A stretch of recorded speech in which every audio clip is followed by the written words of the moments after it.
ശരിക്കും പറഞ്ഞാൽ ഈ 11 പേര് അതിബുദ്ധിമാന്മാരാ. അവരെന്ത് വിചാരിച്ചു? രക്ഷപ്പെടണമെങ്കിൽ ഈ വള്ളത്തിൽ തന്നെ നിൽക്കണം. ഒരു പക്ഷേ അല്പനിമിഷം കഴിഞ്ഞ് ഈ തിരയങ്ങ് നിന്നാലോ രക്ഷപ്പെട്ടില്ല ചായ, ഇല്ലയോ മാമേ? ആ തിരയങ്ങ് നിന്നാൽ രക്ഷപ്പെട്ടില്ലയോ? ഈ കാറ്റങ്ങ് നിന്നാൽ രക്ഷപ്പെട്ടില്ലയോ? വള്ളം തുഴഞ്ഞ് വീട്ടിൽ പോയിരുന്നോ? അതിന് ഈ വെള്ളത്തിൽ ചാടണോ? മനസ്സിലായില്ല. എടാ, വള്ളത്തെ നിന്ന് ഞങ്ങളങ്ങ് രക്ഷപ്പെടാൻ അതിന് സാധ്യതയുണ്ട് എന്നും പറഞ്ഞ് വെള്ളത്തിന്റെ അകത്ത് ചാടി രക്ഷപ്പെടാൻ ഏതെങ്കിലും മനുഷ്യൻ ശ്രമിക്കുമോ? ശ്രമിക്കുന്നവനുണ്ട്. പത്രോസിനെ പോലെ ആത്മനിറവുള്ളവൻ അറിയാം, വള്ളത്തിലല്ല എന്റെ രക്ഷ ഇരിക്കുന്നത്, വള്ളത്തിൽ എനിക്ക് സുരക്ഷിതത്വമില്ല. എന്റെ യേശു നടുക്കടലിൽ നിന്നാലും അവന്റെ അടുത്ത് ചെന്ന് നിൽക്കുന്നതാണ് എന്റെ സുരക്ഷിതത്വമെന്ന്. അത് തിരിച്ചറിഞ്ഞ പത്രോസ് പറയുകയാണ്, യേശുവേ നീ നിൽക്കുന്നിടത്തോട്ട് ഞാനൊന്ന് വരട്ടെ. ഇന്ന് പൽക്കാലം എത്ര പേർക്ക് ഇങ്ങനൊരു ചോദ്യം ചോദിക്കാൻ പറ്റും? യേശുവേ നീ നിൽക്കുന്നിടത്തോട്ട് ഞാനൊന്ന് വരട്ടെ. സ്തോത്രം.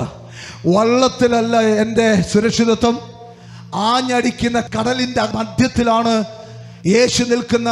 ആ കടലിലാണ് എൻ്റെ സുരക്ഷിതത്വം എന്ന് പത്രോസ് അന്ന് രുചിച്ചറിഞ്ഞതാ. 3.5 വർഷം കൂടെ നടന്നവർക്ക് 11 പേർക്ക് അറിയാത്തൊരു ഉൾക്കാഴ്ച അന്ന് പത്രോസിനുണ്ടായി. സ്തോത്രം. അതുകൊണ്ട് പത്രോസ് വെള്ളത്തിലിറങ്ങി നടന്നു. സ്തോത്രം. പുതിയ നിയമത്തിനകത്ത് വെള്ളത്തിൽ കൂടെ നടന്നത് യേശുവും പത്രോസും മാത്രമാണെന്ന് പറഞ്ഞാൽ എത്ര പേർക്ക് ഒരു ആമീൻ പറയാൻ പറ്റും? അങ്ങനെയെങ്കിൽ യേശു നിൽക്കുന്നിടത്തോട്ട് നിനക്കൊന്ന് സഞ്ചരിക്കുവാൻ മനസ്സ് കാണിച്ചാൽ തീക്കകത്തൂടെ തലയിലെ ഒരു രോമം പോലും കത്തിപ്പോകാതെ നിന്നെ നടത്തുവാൻ കഴിയുന്ന ഒരു യേശുവിനെയാണ് ഇന്ന് പകൽക്കാലം ഞാൻ പ്രസംഗിക്കുന്നത്. അത് മനസ്സിലായവർ കരങ്ങളടിച്ച് വള്ളത്തിൽ നിന്ന് ഇറങ്ങുവാൻ മനസ്സ് കാണിക്കുന്നവരാരെങ്കിലും ഉണ്ടെങ്കിൽ കരമുയർത്തി ഒരു സ്തോത്രം പറഞ്ഞോ. നിന്റെ വിഷയം ഇന്ന് പൊട്ടും. സ്തോത്രം.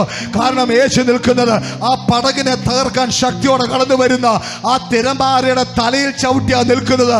അതിന്റെ അർത്ഥം യേശു ചവിട്ടി നിർത്തിയിരിക്കുക.